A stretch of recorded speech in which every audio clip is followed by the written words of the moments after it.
Génération FM. Generation FM, the best radio. Génération FM. Cabral continue à inspirer de nombreux intellectuels à travers le monde qui voient en lui un modèle de penseur, d'homme d'État qui a su concilier la théorie et la pratique. Et de nombreux travaux lui ont été consacrés dans presque tous les domaines du savoir, économie, politique, éducation, culture et j'en passe. Alors, 50 ans après, il nous a paru pertinent de revisiter l'héritage de ce grand intellectuel et combattant de la liberté. Parce que pour Cabral, le progrès de l'Afrique passe par l'unité et le travail. Des valeurs qui semblent être malheureusement reléguées au second plan aujourd'hui. Le nom d'Amilcar Lopes da Costa Cabral renvoie aux luttes de libération pour lesquelles il a été un acteur majeur. Et sa vision d'une Afrique libérée reposait sur quelques postulats essentiels. Le respect de la dignité de l'homme noir et sa participation, de la participation effective de celui-ci à ce que Senghor appelait la civilisation de l'universel. Le rôle incontournable de la jeunesse dans le développement du continent, la place déterminante de la femme dans la stratégie de développement des pays libérés du joug colonial, la culture comme pilier de l'œuvre de reconstruction nationale, la culture qui fut un marqueur pour Cabral.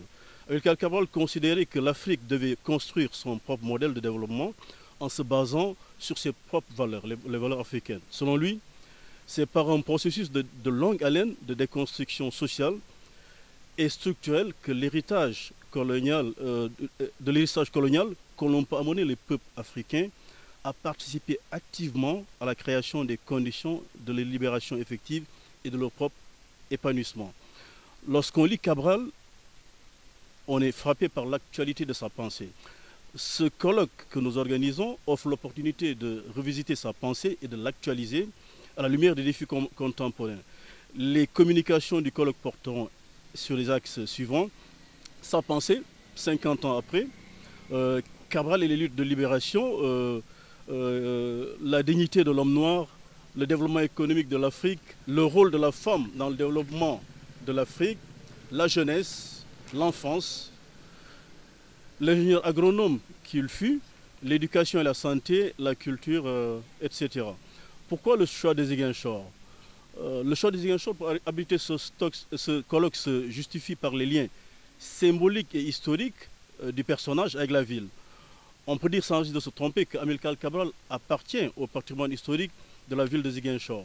Ziguinchor, faut-il le rappeler, fut une base arrière importante du PAIGC, ce qui fut la contribution du Sénégal pour libérer un pays frère, un peuple frère qui était la Guinée continentale et le Cap-Vert.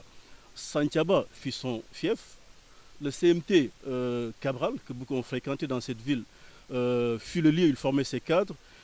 Nous avons donc voulu, entre plusieurs institutions, le laboratoire de recherche en économie, en sciences économiques et sociales, l'ARCES, basé ici, à l'université de Ziguinchor, le laboratoire de recherche sur les institutions et croissance, que je dirige, basé à l'UCAD, le laboratoire d'économie appliquée de modélisation, que dirige le collègue Babacar Ndiaye, à l'université Matambo, mais également l'association sénégalaise des philosophes, de philosophie, qui s'est joint au mouvement.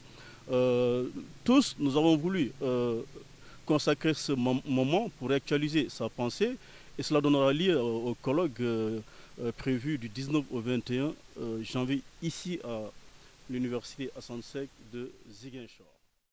Génération FM. Generation FM, the best radio. Génération FM.